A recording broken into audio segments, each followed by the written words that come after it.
ये पहली बार था जब इंसानों का सामना धरती पर किसी एलियन सभ्यता से हुआ। लोग डर गए थे कि एलियन हमला कर सकते हैं, लेकिन सबको हैरानी हुई जब एलियन स्पेसक्राफ्ट ने कोई हमला नहीं किया। वो जमीन पर उतरे और अपने चारों ओर क्रिस्टल की दीवार बना दी। सरकार ने उस जगह को चारों तरफ से घेर लिया और जांच के लिए जैक नाम के एक साइंटिस्ट को भेजा। जब जैक उस क्रिस्टल के पास पहुंचा तो उसे एक दरवाजा दिखने लगा, जैसे जैक को अंदर बुला रहा हो। जैक थोड़ी देर रुका, लेकिन फिर उसने अंदर जाने का फैसला किया, क्योंकि उसे पूरी मानव जाति के लिए एलियंस के इरादे जानने थे। अंदर सब कुछ अंधेरे में था। तभी वहाँ एक आदमी आया जो बिल्कुल जैक जैसा दिख रहा था। उसने बताया कि वो आर्कियन है और उसने जैक का रूप लिया है ताकि उसे अजीब न लगे। जब जैक ने पूछा कि वो धरती पर क्यों आए हैं, तो आर्कियन ने कहा कि वो इंसानों की मदद करना चाहते हैं, लेकिन इसके बदले में इंसानों को अपनी सारी रिसर्च बंद करनी होगी। जैक ने तुरंत मना कर दिया। फिर आर्कियन ने उसे एक लोहे की बॉल दी और कहा कि इसे धरती के किसी प्रदूषित इलाके में रख दो। वो बोला कि ये धरती को नुकसान नहीं पहुंचाएगी। अगर हम ऐसा करना चाहते तो पहले ही कर सकते थे। जैक ने बॉल ले ली। बाकी वैज्ञानिक डर रहे थे, लेकिन जैक ने कहा कि अगर एलियंस को वाकई नुकसान करना होता तो वो किसी का इंतजार नहीं करते।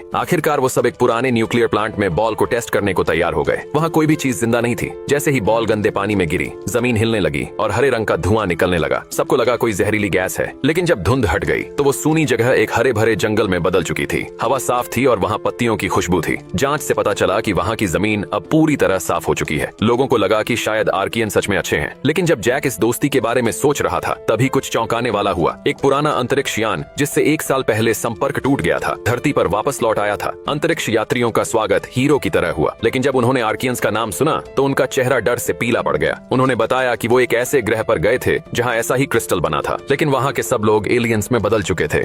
लड़की अस्पताल में होश में आई तो उसे बहुत डर लगा, क्योंकि उसे कुछ भी दिखाई नहीं दे रहा था। डॉक्टर ने बताया कि किसी तेज केमिकल के कारण उसकी आंखों की रोशनी हमेशा के लिए चली गई है। उसे याद आया कि पिछली रात जब वो घर लौट रही थी तो किसी ने उस पर कोई अजीब केमिकल फेंका था। अब सवाल ये था कि कोई उसे नुकसान क्यों पहुंचाना चाहेगा। उसने पुलिस से पूछा, लेकिन पुलिस को कोई सुराग नहीं मिला। उसके परिवार के किसी सदस्य से भी संपर्क नहीं हो पाया। बस दूर के रिश्तेदार ने जो विदेश में रहता था उसके लिए एक देखभाल करने वाला और एक बहुत अच्छा अपार्टमेंट भेजा। उस अपार्टमेंट में एक बड़ी बैठक, सुंदर रसोई और अच्छा इलाका था। सब कुछ सुंदर था, पर लड़की के लिए सब अंधेरे में था। देखभाल करने वाला न सिर्फ उसकी रोज की जरूरतों का ध्यान रखता था, बल्कि उसे अंधेपन के साथ जीने के तरीके भी सिखाता था। उसने उसे डिक्टेशन सॉफ्टवेयर और छड़ी इस्तेमाल करना भी सिखाया। कुछ दिनों बाद लड़की को अपार्टमेंट में कुछ अजीब चीजें महसूस होने लगी। 2 खिड़कियां पास पास थीं। एक तेज हवा में आवाज करती थी, दूसरी बिल्कुल शांत थी, जैसे कोई दीवार हो। हर दिन वो ठीक 11 बजे एक सायरन सुनती थी, जो 1 मिनट तक बजता था, जैसे घड़ी से भी ज्यादा सटीक हो। अपार्टमेंट में टीवी था, लेकिन कभी कोई चैनल नहीं आता था, जैसे वो बाहरी दुनिया से पूरी तरह कटी हुई थी। सबसे डरावनी बात ये थी कि वो वेंटिलेशन डक्ट से एक औरत की रोने की आवाज सुनती थी। उसे लगा कि शायद पास की यूनिट में कोई औरत घरेलू हिंसा का शिकार है। जब उसने ये बात देखभाल करने वाले से कही तो उसने कहा कि ये सिर्फ उसका वहम हो सकता है, लेकिन लड़की को यकीन नहीं हुआ। उसने पड़ोसी के दरवाजे पर एक चिट्ठी रखी और उसे चाय पर बुलाया। अगले दिन वो पड़ोसी आई। उसने कोई गलत व्यवहार नहीं किया और शांति से बात की, लेकिन जब लड़की ने उसके चेहरे को छूकर एक गहरा निशान महसूस किया तो वो औरत घबरा गई और जल्दी से ये कहकर चली गई कि किसी पर भरोसा मत करना। जब लड़की ने फिर से मिलने की कोशिश की तो वो पड़ोसी के पति से टकरा गई। वो आदमी भी अंधा था, लेकिन उसका बर्ताव बहुत डरावना था। उसने लड़की को धमकाया कि वो उसकी पत्नी से दूर रहे। लड़की ने घबराकर अपने देखभाल करने वाले को बुलाया, लेकिन तब उसने अचानक अपने प्यार का इजहार कर दिया और कहा कि वो उसकी रक्षा करेगा। लड़की को ये अजीब लगा और उसने उसे अपने से दूर कर दिया। देखभाल करने वाला निराश होकर चला गया। कुछ देर बाद एक नकाबपोश आदमी अपार्टमेंट में घुसा, लड़की को धक्का दिया और वो बेहोश हो गई। जब उसे होश आया तो देखभाल करने वाला वहीं था और पूछ रहा था कि क्या हुआ। लड़की को शक हुआ कि उसी ने उस पर हमला किया था और शायद वही था जिसने उसे अंधा किया। लेकिन जब पुलिस ने सीसीटीवी फुटेज देखा तो उन्होंने कहा कि उस रात कोई भी उसके कमरे में नहीं आया था।